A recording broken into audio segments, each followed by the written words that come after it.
Olá vocês, como vão? Nós estamos hoje com uma visita maravilhosa. Olha só, Michele Garrido. Ela é autora desse livro, Forjado na Alma, o legado do rei Arthur em sua casa. Um novo método de criação de filhos que vai transformar a sua família. Não vai ser legal? Então vamos lá. Me fale quem é Michele. Bom, primeiro eu quero agradecer imensamente esse momento aqui, a Hope por esse momento, a Ana, a você que me recebeu desde do WhatsApp, com tanto carinho, Duda, Sandra. Então é um momento muito especial estar aqui.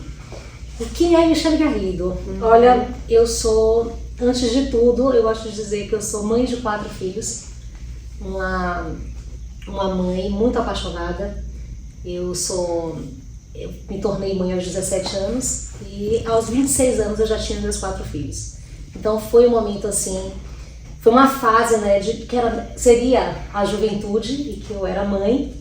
Então uma fase de muitos aprendizados, muito difícil, mas que me forjou a pessoa que eu sou hoje e que tem ajudado tantas famílias a transformarem suas histórias, a se reconectarem. Então tem sido ser mãe foi para mim e é assim a maior missão que Deus me deu na Terra. E aí, com a maternidade, eu passei muitos anos ali só cuidando dos meus filhos, e depois que eles estavam um pouquinho maiores, eu fiz 3 faculdades. Eu me formei em letras, em filosofia e em psicologia.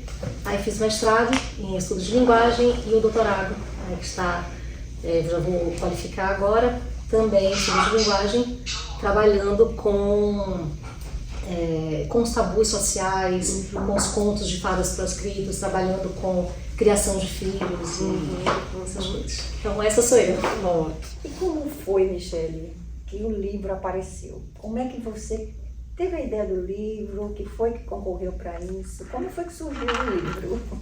O livro veio das minhas experiências práticas com as famílias. Eu desenvolvi um método, o método Rei Arthur e os Cavaleiros da Távola Redonda, utilizando da história, da literatura mesmo. Eu acho que todo mundo conhece um pouquinho da história do Rei Arthur, e quem não conhece Cavaleiros da Távola Redonda, quem não conhece muito, pelo menos sabe que existia um rei que se reunia com os cavaleiros numa tábua redonda e que tirava da pedra uma espada, a Excalibur, que só sairia dessa pedra se fosse retirada pelo rei. Pelo próprio rei. Pelo próprio rei. E um dia foi bem interessante. Eu já estudava muito sobre literatura, porque o meu mestrado, doutorado, ele é em literatura com psicanálise. Então, eu sempre digo que eu sonho muito, e é verdade. Eu sonho e acordo com meus artigos prontos, e aí eu vou fazer as escritas para publicar e tal. E eu tive um sonho, justamente com os elementos do Rei Arthur, e alguma coisa me mostrava que eu tinha que ligar aqueles símbolos todos, que eu iria produzir um material sobre criação de filhos. Então eu já trabalhava com famílias, mas com a psicologia tradicional. Sim. Até que quando eu acordei, que eu vi aquilo tudo, coloquei lá o Rei Arthur, os Cavaleiros, a Távola Redonda, a espada Excalibur, o Santo Graal, eu coloquei aquilo e comecei a decifrar como se fosse mesmo, Sim. E aí acabei criando o método. Bom, aí tem 3 anos que eu comecei a viver esse método e comecei a trabalhar com as famílias. Então, como é que funciona? Eu vou chegar na resposta do livro. Como é que funciona o método, Os pais, eles são o Rei Arthur. Os filhos são os cavaleiros. A Távola Redonda, ela representa este lugar em que pais e filhos desfrutam de um ambiente familiar, colocando, todos tendo a mesma voz. Então, com funções diferentes, mas sem hierarquia. A Távola Redonda, ela simboliza justamente isso, Não vai ter uma hierarquia. Não existe cabeceira. Não existe cabeceira. Todos funcionam ali sendo ouvidos, todos têm empatia, um com o outro, todos podem se expressar livremente, porque estão na Távola Redonda. E aí os pais perguntam assim, quando eles me conhecem, Mas Michele, não corre o risco de eu perder a autoridade sobre meu filho? né? E a resposta que eu dou é assim, não corre. Por quê? Alguém conhece a história da Távola Redonda sem saber que é do Rei Arthur? Não. Ninguém sabe assim, é a história do cavaleiro da Távola Redonda e esqueci o nome do rei. Isso não existe. Quem sabe que existe a Távola Redonda e os cavaleiros sabe que existe um Rei Arthur. Então eu digo sempre a eles, não se preocupem que o que os seus filhos vão fazer é aprender a lidar com a autoridade e não com o autoritarismo. E aí nessa construção dentro das famílias, quando eu fui apresentando o método, eu fui ajudando a transformar essas famílias, eu tive a ideia de escrever o livro. E aí o livro tem experiências, né, das famílias, o livro conta como esse método foi construído e aí ele vai trazendo assim muitas informações sobre desenvolvimento infantil, sobre a adolescência. O método é exatamente trazendo informações para que as famílias, pelo que eu estou entendendo, é isso. Sim, e ele é curativo, porque aqui a gente vai falar sobre os tabus, sobre os medos, sobre a dor, a gente vai falar sobre a solidão, sobre os filhos do quarto, sobre o isolamento. Então a gente, os filhos do quarto, que vivem nos jogos. Exato, a gente vai falar um pouquinho disso. Exato. Tá. E aí justamente nesse livro você, além de aprender a criar os seus filhos, você vai curando as suas próprias feridas que foram também causadas na sua infância. Então a ideia foi essa. Então surgiu o livro, mas como um método. É como uma divulgação desse método. É um pouco da divulgação do método, mas ele é um livro com psicologia mesmo, né? Tem psicologia, olha, quem leu o meu livro, eu tenho uma pessoa muito querida, que é uma doutora, que é referência lá na Bahia, professora Ornélia, que leu o meu livro. E ela é baiana, né? Baiana, exatamente. E ela leu o meu livro e ela fez assim, um relatório sobre ele, né, e mandou para mim e dizia assim, esse livro ele tem psicologia, filosofia, ele tem sabedoria bíblica, né, tem espiritualidade, é um livro que consegue abarcar. Já estou curiosa. E eu fiquei muito feliz assim, de ver quanto uma pessoa tão estudada, uma pessoa com tantos conhecimentos, né, uma senhora assim, renomada, ela trouxe, né, exatamente. E aí saiu presenteando para todo mundo também. Olha que beleza, maravilha. Me dá um exemplo assim, de um caso ou de uma situação que você aplica esse método e que lhe chamou a atenção e que até hoje você guarda no seu coração. Eu posso dar o exemplo da minha casa, né, que eu acho que é o melhor exemplo, né, que eu posso... Tem muitos para dar, mas a minha casa, o funcionamento da minha casa. Nós vivemos uma verdadeira Távola Redonda. Quando eu foi assim? Sempre foi assim. Quando eu tive um pai que era bem autoritário. E essa é uma coisa que sempre me incomodava muito. Não ter voz. Não ter voz. A gente não tinha voz, não. Eu brinco que toda vez que eu saía da porta do quarto de meu pai, eu fazia uma saudação.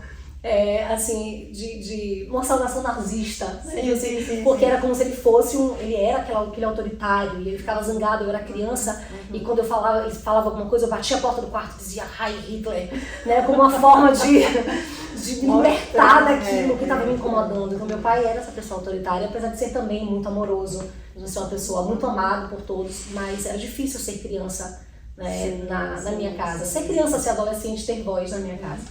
Então eu sempre tive a certeza de que quando eu tivesse meus filhos, ia ser diferente.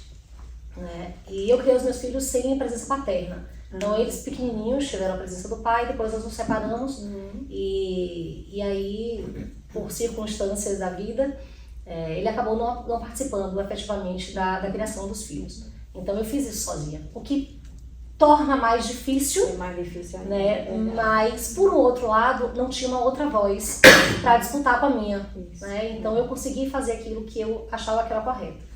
E com a experiência, né, com os estudos, tanto da área da literatura, que eu criei os meus filhos muito com essa coisa da arte, da música, dos contos. Eu trabalho com os contos proscritos, daqui a pouco eu conto sobre ele. E com a psicologia, a filosofia, que para mim sempre foi muito importante também. Então, assim, eu criei os meus filhos dando voz a eles sempre. Então, como é que funciona a tábua na minha casa? A gente, de fato, apesar de eu estar precisando trocar de mesa e botar uma tábua redonda... Não é redonda. Ela não é redonda, mas é como se fosse. A gente, de fato, trata todas as nossas questões reunidos e todos têm voz. Né? Os meus filhos hoje são adultos, né, praticamente. Meu filho mais velho tem 25 anos, os gêmeos têm 19 e a caçula vai fazer 17 agora. Mas a gente resolve nossas questões, né? A gente fala sobre tudo, não tem segredos. Então a grande lição é exatamente isso, para as famílias. É se conectar. O que adoece pessoas é não ter voz. E quando não tem, o corpo fala. O corpo fala, exatamente. E aí, na minha casa, todo mundo tem voz. Então, todo mundo tem voz até para me questionar. Então, eu tenho exemplos assim, por exemplo, os meninos estão 2 horas da manhã no condomínio. São grandes, né? Então, eles estão 10 com os amigos e tal. E aí, um dia eu disse, Tetê, o Dudu, sobe porque já são 2 horas. Aí eles disseram, mas por quê? Subiram, primeiro eles subiram, né? Obviamente. Porque a autoridade existe. E eles disseram, mas por que a gente tem que subir? E eu disse, porque é perigoso, não, a gente pode no caminho fechado. Porque, aí fiquei tentando encontrar, né? Porque já tá tarde, não, mas é final de semana. Porque, e aí eu fiquei tentando achar e falei, porque eu não gosto. Porque eu fui criada assim e eu não gosto. E aí eles disseram, tá, a gente respeita, porque você não gosta e a gente cumpre aquilo que você... Mas não faz sentido, a gente quer que você pense sobre isso.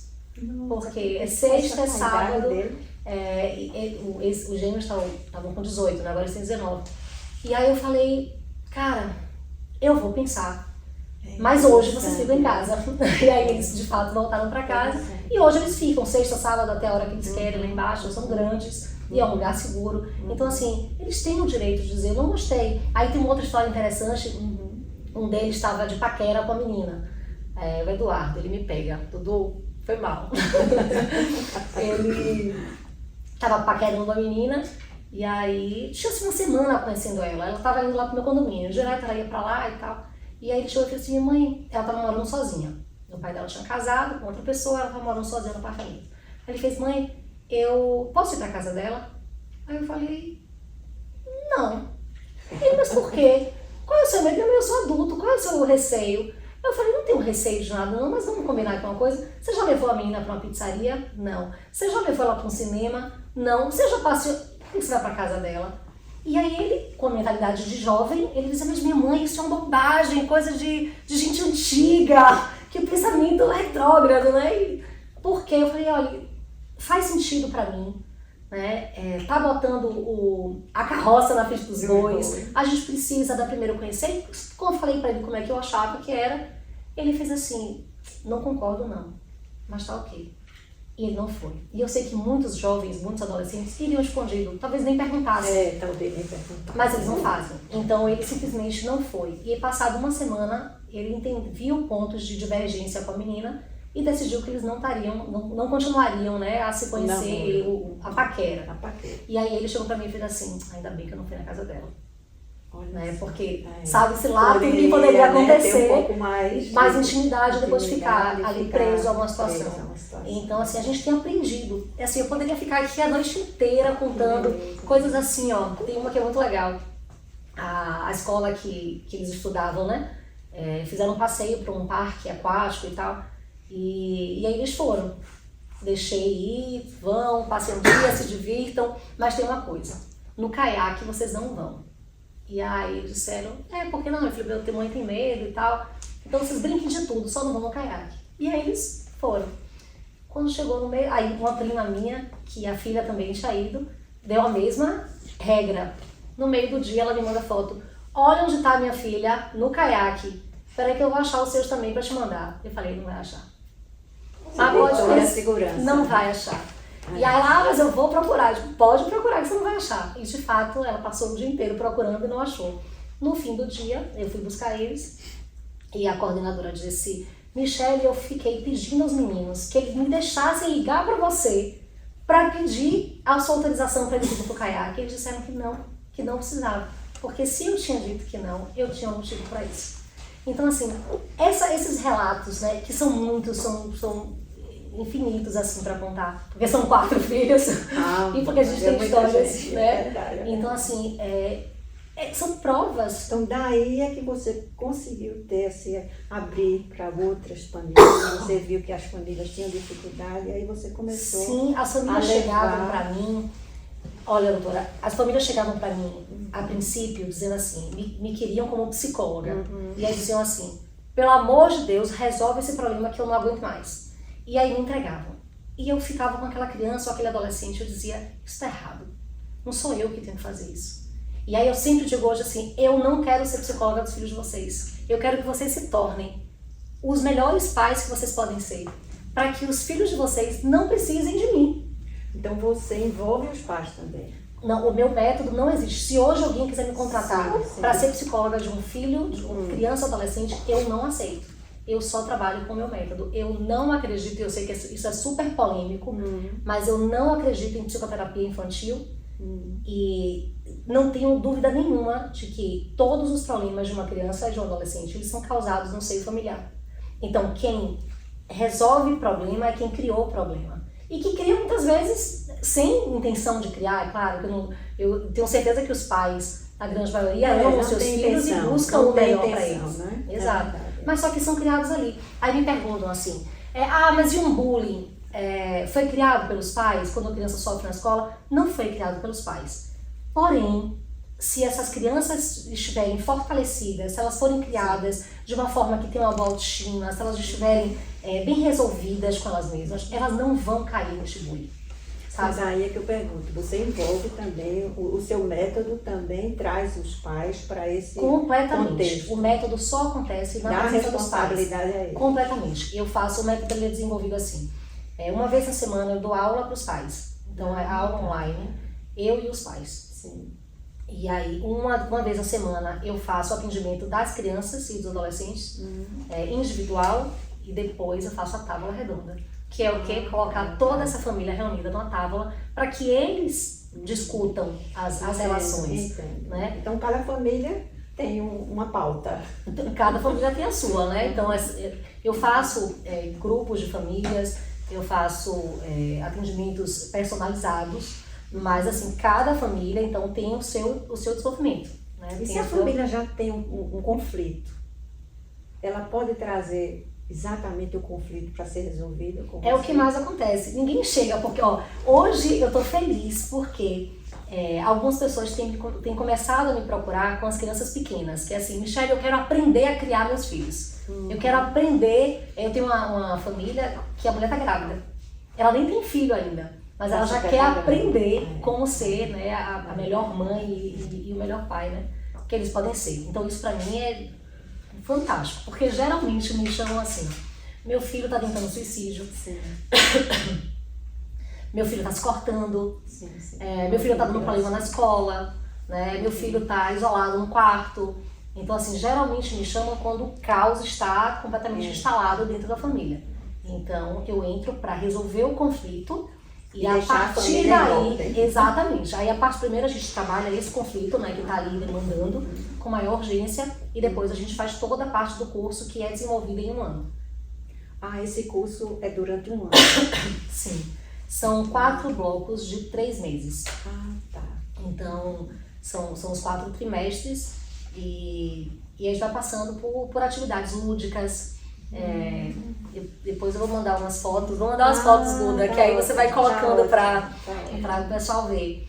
Então a gente faz idas ao zoológico, idas ao teatro, ao cinema, crianças que têm dificuldade. Você faz também online, pessoalmente? Eu faço online e presencial. Uma necessidade online, você faz também? O ano passado, por exemplo, eu atendi uma família aqui nos Estados Unidos e quando eu vim pra cá, eu fiz presencial. Você fez presencial. Exatamente. Então eu consigo fazer, em geral eles funcionam online, né? A gente faz todas as semanas online, mas eles fazem todas as atividades mesmo sem mim. É isso mesmo, você passa as tarefas. Exatamente, eu faço as tarefas. As tarefinhas. Exatamente. Então vamos agora fazer umas perguntas, que a gente tem uma plateia aqui, não é? E eu queria fazer a primeira. Sim. Sobre a importância do silêncio, que eu tenho aqui já sei que está contido muito aqui. Certo. Para você falar para as Na pessoas. verdade, é o problema do silêncio, né? Sim. O problema do silêncio. Vamos lá.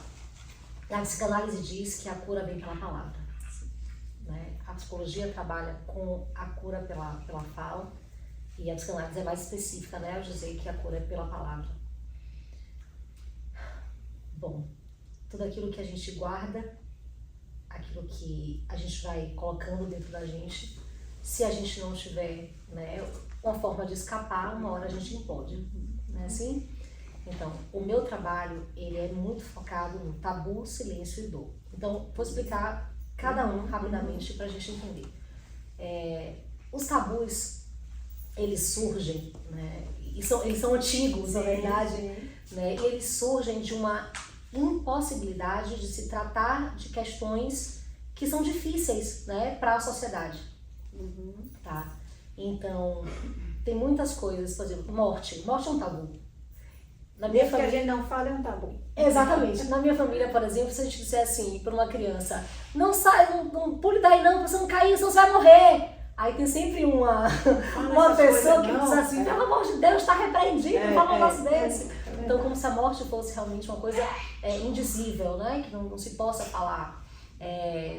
Raiva, né? Toda criança tem raiva, mas toda vez que uma criança diz, eu tô com ódio, eu quero matar a professora, eu quero da minha mãe. Mãe não se tem raiva. Exato, eu tenho raiva de minha mãe, exatamente. Eu quero que minha mãe morra. Aí a gente, né, toda criança diz, que horror. Porque a criança não entende a morte da mesma maneira que a gente entende. Mas aí toda vez que a gente fala, né, que as crianças falam, os adultos que estão ali, né, ao redor, não pode sentir isso, que coisa feia, menino, você não pode dizer uma coisa dessa. Né? É um tabu. E aí eu sempre digo assim, todo tabu, ele vai gerar o quê? Silenciamento. Que é o quê? Se eu sei que eu não posso falar. Quer ver uma situação interessante? Falar sobre o amor, falar sobre a primeira paixão. Os filhos, nossos não, né? Porque os meus não são assim. Mas os filhos, em geral, não têm coragem de dizer para os pais que estão apaixonados. Aí eu vou contar um caso rapidinho. Meu filho estava namorando há 1 ano e a namorada ia embora para o interior. E aí ele ficou assim, né, mexido com essa situação. E a gente conversava muito sobre isso. Um belo dia ele fez assim, mãe, eu tô com dor no peito, será que eu posso ter um infarto, uma coisa assim? Eu falei, o que é, meu? Não tem ninguém que tenha problema de coração na família, não? Eu falei, mas não tem problema nenhum de coração, Matheus? Aí ele fez, não, eu queria ir no médico. Eu falei, deixa eu te falar, eu sei o que você tem. Aí expliquei pra ele que a dor do amor, que é o amor dói e que dói no corpo, né? Que essa dor, ela podia chegar ao corpo. Ele falou, deu risada e falou, claro que não, minha mãe, que a dor que eu tô sentindo é física. Tipo, mas meu filho, o amor dói no corpo mesmo, é físico. E aí ele insistiu e eu marquei o médico pra ele. Aí ele foi, doutor Marco, o pediatra. E aí, eles foram no pediatra até no ano passado. E aí ele falou assim, doutor Marco, tu sentiu uma dor no coração, assim, tal, explicou tudo pra ele. E aí ele foi, fez todos os exames, depois me chamou, Matheus, você não tem nada. Mas eu posso passar alguns exames e tal. Mas deixa eu te perguntar uma coisa. Você tá passando por algum momento difícil na família? Tem alguma coisa acontecendo e tal? Aí eu falei, conta pra ele, Matheus. Aí ele falou, minha namorada tá indo embora e tal, eu tô... Aí ele fez, Matheus, a resposta dele foi assim, Matheus, deixa eu te falar, amor dói. E ele fez, poxa, minha mãe disse isso e eu não tinha acreditado. E aí você sabe o que aconteceu? Ele saiu da clínica, a gente saiu pra comer, conversar e tal, e a dor passou. Por que a dor passou? O que é visto é curado. Porque o que é falado é curado, né? Então a dor passou e não é porque a gente fez absolutamente nada, porque a gente não deu um remédio, a gente nem disse muitas coisas, ele simplesmente pôde se curar porque ele falou sobre o sentimento dele. Então o falar é libertador. Então na minha casa a gente fala sobre tudo, né? Então esses tabus que quando não existem dentro de uma família, eles proporcionam esse falar sobre todas as coisas e muito menos dores a gente vai sentir. Então a problemática do silêncio o silêncio provoca dor. E quando a pessoa sente dor, ela se isola. E muitas vezes, talvez, os pais não querem tocar naqueles tabus porque vão ainda nas dores que eles ainda Exatamente, é sempre. Então, assim, tem um psiquiatra que eu gosto muito, o Cláudio Naranjo, ele fala assim, não há nada que um pai possa fazer por um filho mais importante do que tratar a si mesmo. Isso, né? exato. Então, e é justamente por isso, quando eu falo com as famílias, às vezes eu sou um pouco dura em dizer, você não fala sobre determinadas coisas porque você não quer mexer nas suas feridas. Só que as suas feridas podem salvar os seus filhos das feridas deles. Né? Então é muito interessante você pensar assim, eu tenho nas minhas mãos a chave para não permitir o sofrimento do meu filho. Que é justamente uma coisa que eu peço muito. Mas primeiro ele tem que segurar. Ele tem que segurar. E aí, mas ainda que não seja perfeito, porque a gente nunca vai ser perfeito, eu tenho milhares de defeitos. Não, eu tenho um pouquinho, são uns 3. Mas eu acho interessante que, assim, uma coisa que eu prezo muito, meus filhos conhecem as minhas vulnerabilidades.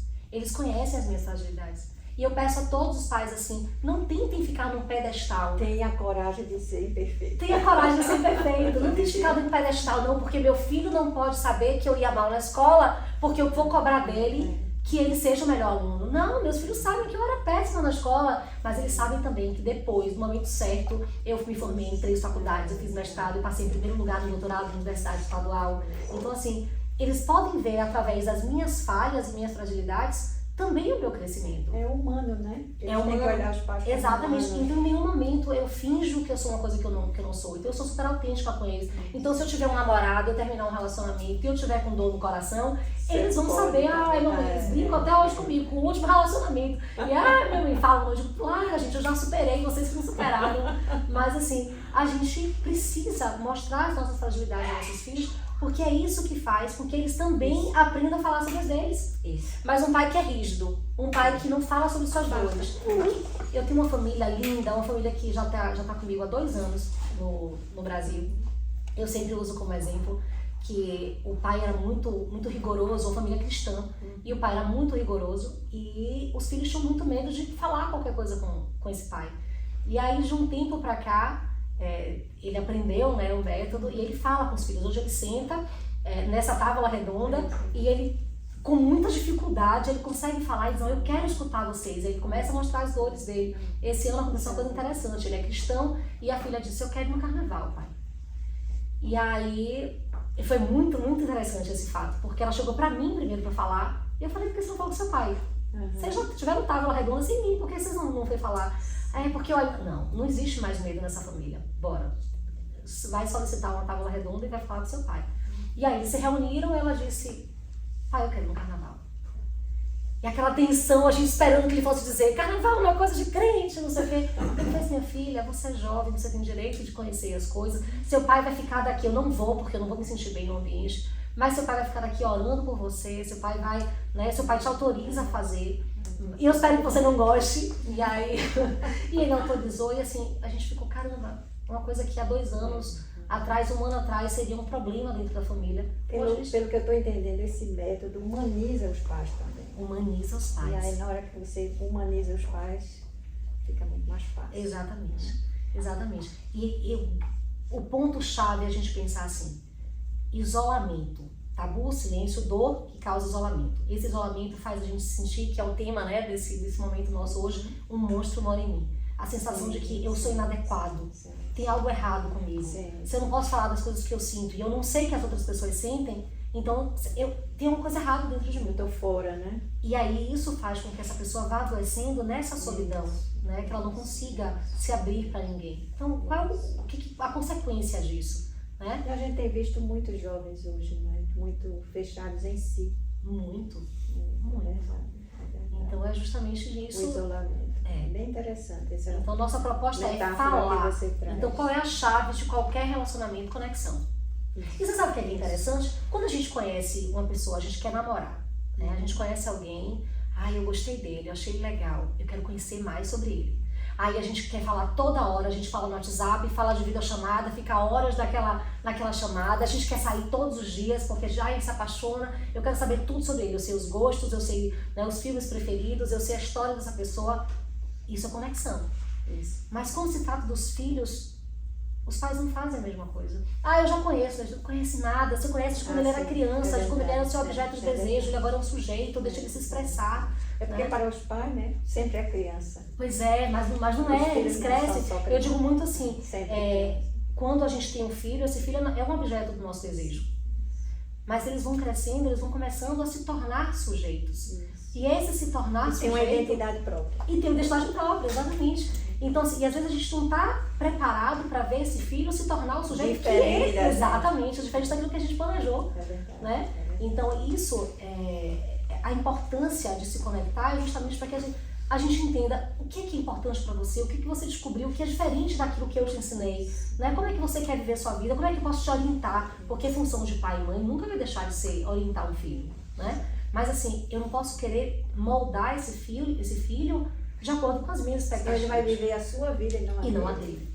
Exatamente. Então, quando dizem assim, esse adolescente é insuportável, esse adolescente aborrecente, né? Que a gente ouve muito falar assim.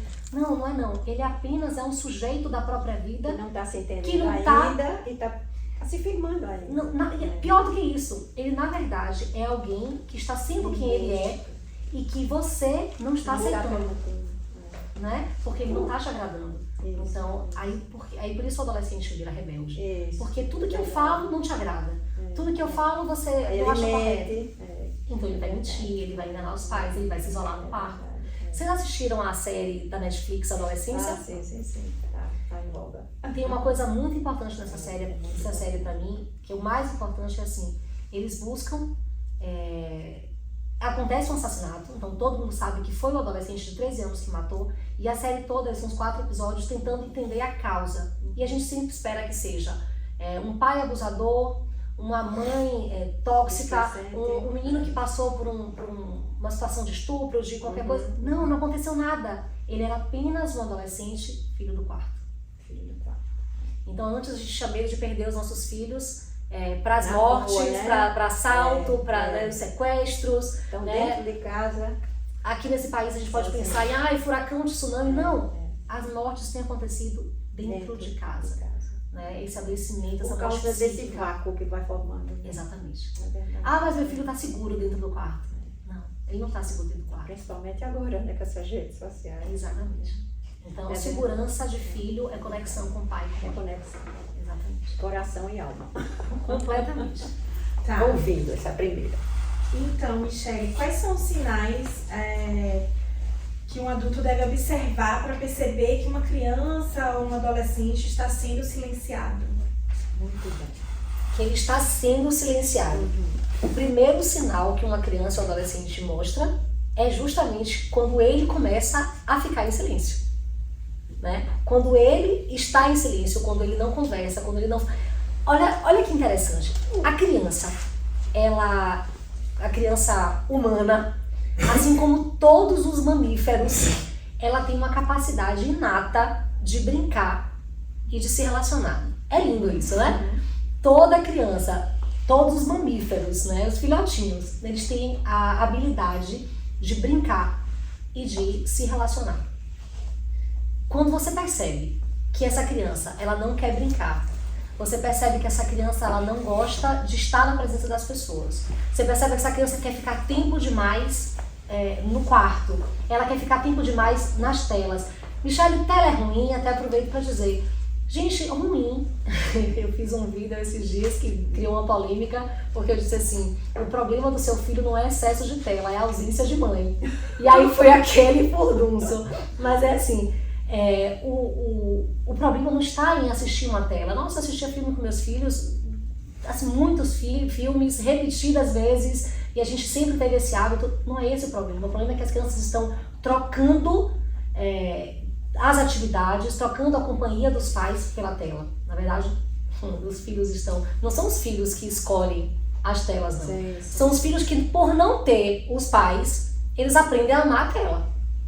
Eu acho interessante a companhia não é os pais, a companhia é a tela. Então assim, eu acho interessante que os pais estão com o celular na mão o dia inteiro. E sim, o até que essa às vezes criança junto, né? Junto. Às vezes em restaurante. Exatamente. E aí os filhos, eu fico imaginando que esses filhos pensam assim: número 1, eu quero ter um celular. Porque se meu pai e minha mãe só vivem no celular, eu também quero ter, porque isso deve ser bom. E o segundo pensamento é: eu quero ser um celular. Eu quero também receber essa atenção. Eu quero também ser olhado como eles olham para o celular, do jeito que eles olham. Então, assim... Carregam junto. Exatamente. Então, o que eu vejo muito nitidamente assim, as crianças escolhem as telas porque elas não têm o que elas deveriam ter, que é a presença paterna e materna. Então é muito mais fácil. Aí, depois que eles conhecem o quanto a tela é maravilhoso, porque são desenhos, filmes, músicas, porque são cores, porque tem toda uma frequência, uma vibração que é realmente produzido para nos enfeitiçar. Então depois que eles descobrem a tela, é óbvio que eles vão mais preferir o pai e a mãe. Já ficaram desinteressantes. Mas um filho que é criado com pai e mãe, que proporciona momentos de lazer, de comunhão, de alegria, de conexão, ele não vai preferir a tela, sabe? Então, assim, como você percebe, é quando o menino diz assim, eu não quero ir pra praia, eu não quero ir pra piscina, eu não quero... Não como quer assim? companhia, não é? Como é que uma criança não quer ir pra praia e pra piscina? Se eles não querem fazer isso, é porque realmente algo já está muito adoecido dentro deles. Então, e não foi a causa, a tela não foi a causa do adoecimento, mas a tela foi Então, pelo que o eu estou apoio. entendendo, não é nem aquela companhia, não quero ir com vocês. Não quero ir àquele lugar que normalmente uma criança gostaria de ir.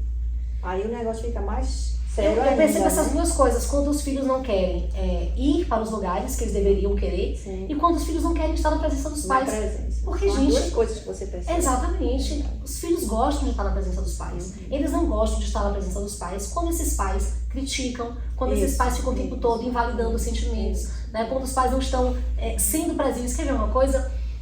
Os pais dizem assim, mas meus filhos têm muitos hábitos. Eu levo eles para a escola, eu levo e pego na escola, eu levo para o inglês, eu pego no inglês, eu levo para não sei o quê, Eu não estou falando de dar hábitos para os seus filhos, eu falo sobre hábitos com os seus filhos.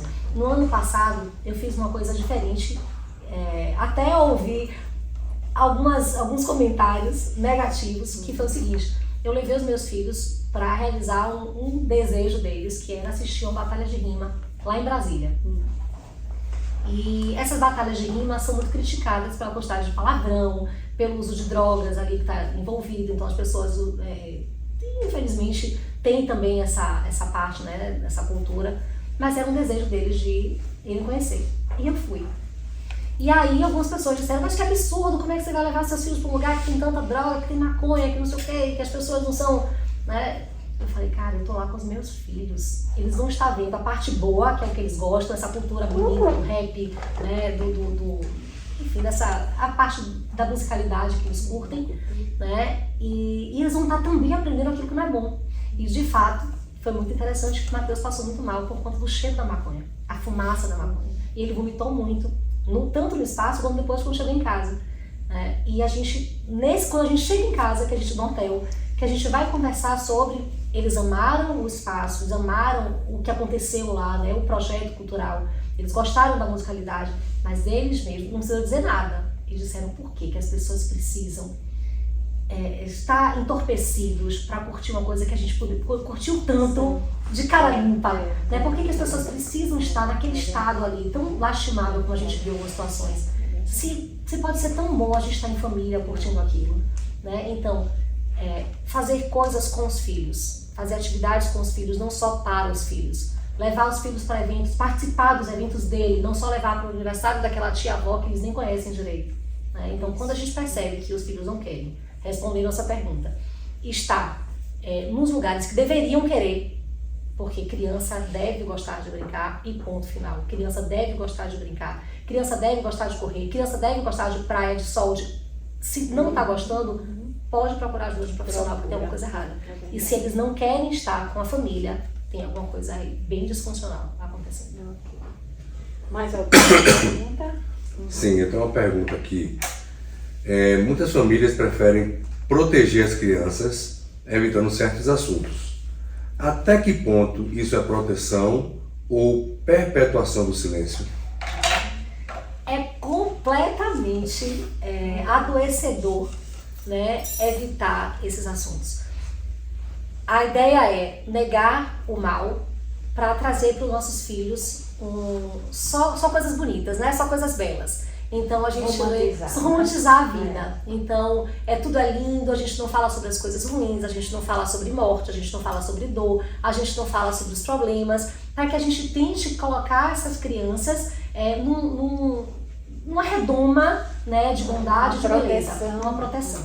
É uma proteção que desprotege, porque a verdade é que enquanto ele está ali vivendo esse mundo imaginário que os pais estão produzindo, ele está vivendo no paralelo, na escola, na televisão, com os amigos do coleguinha, com os coleguinhas do condomínio. Ele está vivendo o outro lado, porque o mal não deixa de existir, porque a morte não deixa de existir, porque as pessoas ruins, Então, feias... estão se preparando para a vida. Exatamente. Então, eu me preocupo, inclusive aqui, né, a Hope and Justice, que trabalha justamente com essa questão de abusos, de maus tratos e tudo mais, é justamente assim, se uma criança, ela não sabe que o lado mal existe, Ela nos protege. como é que ela se protege? E a pergunta que eu faço assim, doutora, é assim, quem a gente acaba protegendo? Porque alguém está sendo protegido, mas não é nossas crianças. A gente está protegendo justamente o abusador. Porque se eu não posso contar para uma criança que existem pessoas perversas... Isso, que elas podem falar para os pais Exatamente. diante de uma situação dessa. Exato. Se eu não posso Aí elas falar vão para os ficar meus expostas. filhos das coisas ruins que acontecem no mundo, quando essas coisas acontecem, eles não reconhecem. Ou então eles acham que tem alguma coisa errada acontecendo com ele. Quantas pessoas chegam no consultório, adultas, mulheres adultas, que foram vítimas de abusos sexuais, dos próprios irmãos, dos pais, e que elas chegam para contar e elas dizem assim, eu sempre achei que eu tinha culpa daquilo. É o pior que gera culpa, né? É como se, o que tem de errado em mim para fazer com que o meu irmão Exato. venha me abusar, né? O que é que tem de errado em mim? O que foi que eu fiz? Qual foi a roupa que eu usei? Qual foi o sinal que eu dei, né, de sensualidade, de sexualidade para que o meu pai quisesse me abusar? Mas se essa criança pudesse desde sempre, e aí eu trabalho com os contos que foram proscritos, que eu tinha contado, né, para você. O que são os contos proscritos? São os contos que foram deixados para lá, que não viraram a magia Disney, né? Não é a Cinderela, não é a Bela Adormecida. São os contos que tinham no cerne mesmo da questão temáticas de tabu, como o incesto, como o canibalismo, como as madrastas que matavam as crianças, né? Então assim, quando o tema ele era um tabu para a sociedade, que as pessoas não conseguiriam lidar, eles eram proscritos. Só que esses contos proscritos, eles têm muito a ensinar às crianças. Então essas novas histórias, os contos de fadas, todos esses que a gente vê aqui na Disney, eles são maravilhosos. Mas essas historinhas novas, esses contos modernos que estão sendo produzidos, eles não trazem a grande importância da narrativa. Romantizam também. Exatamente. Romantizam. Não preparam. Exatamente. Romantizam. Então a ideia é que a gente possa falar sim para os nossos filhos. É claro que respeitando a idade deles, respeitando o momento, a curiosidade deles. Claro, né? Então, eu vou chegar para uma criança e vou falar sobre alguma coisa que ele mesmo não demonstrou interesse ainda, né? Vou trazer a questão da sexualidade para uma criança, se ele nunca nem demonstrou interesse em saber disso, não. Mas, quando a criança demonstra interesse, você precisa falar. Porque se você não fizer, outro vai fazer. E ninguém vai fazer do jeito que você faz. Exato. Alguém tem mais alguma pergunta? Eu queria fazer uma pergunta a Michele. Michele, fora da metalinguagem, o que você coloca como diretriz para evitar essas coisas todas que ocorrem entre pais e filhos? Maravilha, de pergunta. Vamos lá. Para evitar problemas, essas divergências entre pais e filhos, para evitar isso, a palavra-chave é conexão. A palavra-chave é se interessar pelo outro. Como eu estava dizendo, do mesmo jeito que você se interessa pelas pessoas que você está conhecendo, a gente faz amigos, a gente se relaciona amorosamente, do mesmo jeito se interesse pelo seu filho. Não é sobre você. A vida do seu filho não é sobre você, é sobre o seu filho. Então, conexão. Se conecte. Né? Vamos falar sobre todas as coisas, vamos deixar canal aberto para eles chegarem até nós. Né? Esse é o único caminho. Doutora Rosiana, eu vou te dizer, nunca se viu números tão altos de suicídio, de ideações suicidas, de transtornos como depressão, ansiedade entre crianças e adolescentes, como a gente vê hoje. Nunca em toda a estão história. desajustadas, a gente vê muito isso. Famílias completamente desajustadas. Então, assim, a gente precisa fazer alguma coisa. Exatamente. Tem que melhorar as escolas. Não é sobre escola. Tem que não é sobre nada além do ambiente familiar. É dentro de casa que a gente forja a alma dos nossos filhos. Exatamente. Então, o que está acontecendo? Eu poderia entrar em assuntos polêmicos agora, mas eu vou só dar uma pincelada, porque a gente vai ter outros momentos juntos, mas eu poderia dizer assim, houve uma mudança muito drástica na concepção de família. né? Sim. Houve uma mudança muito drástica na sociedade quando mulheres passam a assumir uma posição, né, de Profissional. exatamente, mais profissional, mas ainda assim tem filhos. O que a gente precisa entender é, se você tem um filho, ele precisa de mãe, A prioridade. né? Então, você tem a opção, você tem o direito de não ter filhos, mas se você tem um filho, ele precisa de mãe. Michele, mas e o pai? Por que você não responsabiliza o pai? Claro que eu responsabilizo o pai. Porém, eu sou de uma geração, e vocês que estão aqui também, que a gente brinca que os pais iam comprar cigarros e nunca mais voltavam, né? É verdade. E ainda assim, a gente Muitas via tudo histórias. isso que a gente está vendo, né, hoje, né, dessa questão das crianças e adolescentes. Então, o grande ponto, uma ausência paterna vai trazer muitas dificuldades para a vida de uma criança, isso é fato. Mas a ausência materna é destruidora. Então, E a é mãe é preciso o restaurar. afeto. A mãe é o o afeto. afeto. Exatamente. O pai é o mundo. O pai é lei, exatamente. O pai é lei, o pai é o que É, solta para o mundo. Então é muito importante, mas como é que você se estrutura como sujeito se você não tem o primeiro ponto, que é o maternado? O vínculo. Você não forma mais vínculo com ninguém. Se você não Exatamente. aprende. Exatamente. É. Então, dá pra gente conciliar a carreira, né? Eu sou uma mulher que trabalha, que tem, né, muitas funções, mas o filho precisa ser prioridade. Tem que existir a tábua. Tem que existir a tábua, porque senão vai chegar uma hora. É verdade. Eu acho interessante dizer assim, eu mato e morro pelos meus filhos. Não vale de nada você matar e morrer pelos seus filhos. Você precisa viver pelos seus filhos. É verdade. Porque, né? Eu tô trabalhando, vou fazer não sei o quê. Aqui, inclusive, as pessoas que vêm, as famílias que eu atendo aqui nos Estados Unidos, isso é muito recorrente. A gente vem pra cá pra dar qualidade de vida aos nossos filhos, pra buscar mais dinheiro. E aí você dá qualidade de vida, de conforto, né, de dinheiro, mas você não tem presença, porque aqui vocês trabalham demais. Exato. E vocês não têm tempo pra família. Exato. Isso é verdade. Tem Né? muitos casos assim. Muitos, eu recebo muitas famílias assim. Então, o que isso vai acontecer? Você vai... Distanciamento. E olha que interessante, você vai deixar tudo, inclusive seus filhos, para trabalhar e ganhar dinheiro, e depois você vai ter que parar e vai usar todo esse dinheiro para investir em salvar o seu filho. Só que às vezes não tem salvação. Às vezes é tarde. Às vezes é tarde demais. Mas olha, foi maravilhoso. Adorei. E por falar de tudo que você nos trouxe, eu queria também convidar você para a Clínica da Família que a gente tem aqui na Hope e que atende exatamente famílias em crise. Sim. E de repente, quem sabe se a gente não vai ter você desenhando um projeto Vai ser para que a maravilhoso. Clínica da Família também atue com os pais. Maravilha, vai ser maravilhoso. Acho que vai ser muito bom também. Esse é o meu projeto de vida. Eu digo assim, o meu sentido da minha vida é transformar famílias. E quando eu entro numa casa, numa família, eu digo assim, eu tenho a ousadia de dizer assim, eu quero que a sua família seja como a minha. Então, quando a gente tem essa autoridade de dizer, eu vou trabalhar na sua família para que ela seja tão especial, tão maravilhosa quanto a minha, é porque eu tenho certeza Você do já trabalho sabe o que eu caminho, fiz. né? Pois Já é, fez exatamente. o caminho, já Olha, sabe eu tenho mostrar, uma né? tatuagem aqui, ó, Ai, que é justamente o método Reartur. É a espada, Excalibur, a coroa, a tábua redonda. Isso. E os meus filhos todos têm essa tatuagem junto comigo. Vou mostrar a foto também. que Então, assim, a minha família vive o método Reartur, né, na pele. Na prática, Na na pele, prática, gostei, exatamente, na pele. na pele. E o que eu desejo é poder levar o método para o mundo. Porque o que eu desejo é poder transformar as famílias, restaurar o relacionamento entre pais e filhos, através dessa conexão profunda entre eles. Infelizmente, a gente vai ter que terminar. E eu queria deixar mais uma vez o convite para que você faça parte dessa clínica da família, trabalhando com os pais, que eu, diante de tudo que eu escutei, vai ser um sucesso.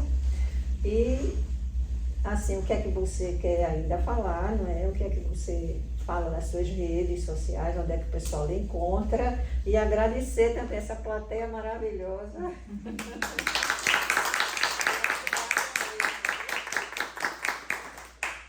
Pois bem, quem quiser acompanhar mais meu trabalho, então aceito sim o seu convite, Ah, que vai ser maravilha. maravilhoso.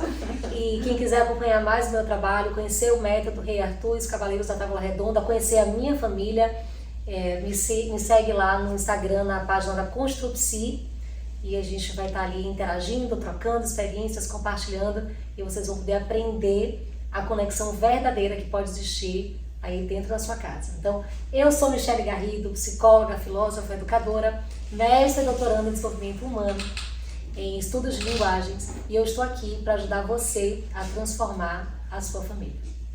E a gente vai esperar este dia que ela vai começar na Clínica da Família esse projeto, não é? Esse projeto de atenção aos pais. Esses pais precisam de uma orientação dessa, de um método desse. Vamos aguardar.